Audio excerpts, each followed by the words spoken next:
India 24 news express, खबर आपकी, विश्वास आपका, आवाज आपकी।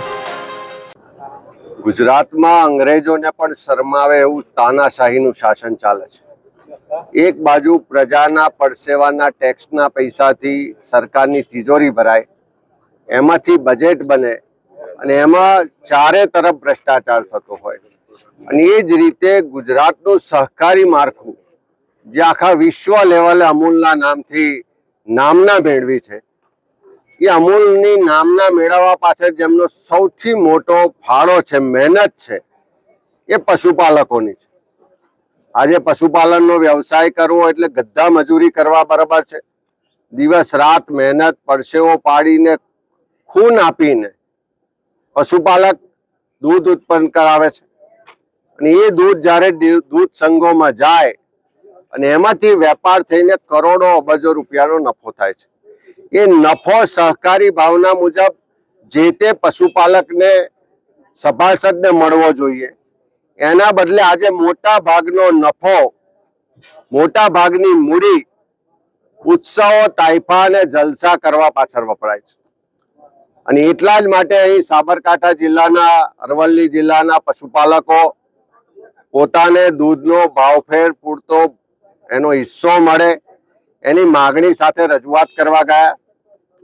વારંવારની રજૂઆત પછી પણ જ્યારે નિયામક મંડળ દ્વારા એમની વાત સાંભળવામાં ના આવી ત્યારે મોટા પ્રમાણમાં લોકો રજૂઆત કરવા ગયા। એમની રજૂઆત સાંભળવી જોઈએ, એમની સાથે સંવાદ કરવો જોઈએ, એના બદલે પોલીસ અને પ્રશાસનને આગળ ધરી અને જે રીતે લાઠીચાર્જ થયો, જે રીતે એક્સપાયર ડેટના ટીયર ગેસના સેલ છોડવામાં આવ્યા અને એ પશુપાલકોની લડાઈ લડતા લડતા આજે ઝીંઝવા ગામના સ્વર્ગસ્થ અશોકભાઈ ચૌધરી શહીદ થયા।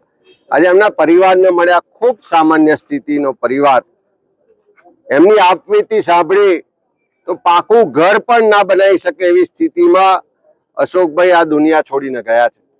અને સમગ્ર લોકોનો આક્રોશ છે કે ખોટી રીતે જે પશુપાલકો પોતાની સાચી માગણી માટે ગયા હતા એમની પર લાઠીચાર્જ થયો, ટીયર ગેસ થયો, એની તપાસ થવી જોઈએ। જે પણ ખોટા કેસો પશુપાલકો પર કરવામાં આવ્યા છે એ ખોટા કેસો તાત્કાલિક ધોરણે પાછા ખેંચાવા જોઈએ। આર્થિક રીતે ખૂબ સામાન્ય પરિવાર છે અને અશોકભાઈ કોઈ પોતાની લડાઈ લડવા નતા ગયા, પણ પશુપાલકોનું દર્દ હતું, આક્રોશ હતો, એ રજૂઆત કરવા ગયા હતા। અને જ્યારે પરિવારનો મુખ્ય આધાર છીનવાઈ ગયો હોય તો તાત્કાલિક આ પીડિત પરિવારને, મૃતકના પરિવારજનોને પણ 25 લાખ રૂપિયાની આર્થિક સહાય મળવી જોઈએ, બધાની લાગણી છે। અને સાથે સાથે આ સાબરકાંઠા એકલું નહીં, આખા ગુજરાતનું જે સહકારી માળખું છે અને ખાસ કરીને તો દૂધ સંઘો છે, એમાં કરોડોના ભ્રષ્ટાચારનો અવાજ, એના માટેનો વિરોધ, રજૂઆત આખા ગુજરાતમાં ઉઠી છે। થોડા દિવસ પહેલા જોયું હોય તો મહેસાણા દૂધ સંઘમાં પણ પશુપાલકોએ રેલી કાઢી, આણંદ દૂધ સંઘમાં પણ પશુપાલકો વિરોધ કરી રહ્યા છે, ભ્રષ્ટાચારના એક એક પોપડા ઉખેડી રહ્યા છે। વડોદરા દૂધ સંઘ સામે પણ આંદોલન ચાલી રહ્યું છે, સાબરકાંઠામાં પણ ચાલી રહ્યું છે। આજે હું બનાસકાંઠા ગયો, ત્યાં પણ કરોડો રૂપિયાનો ભ્રષ્ટાચાર ડેરી દ્વારા કરવામાં આવતો હોવાની રજૂઆતો છે।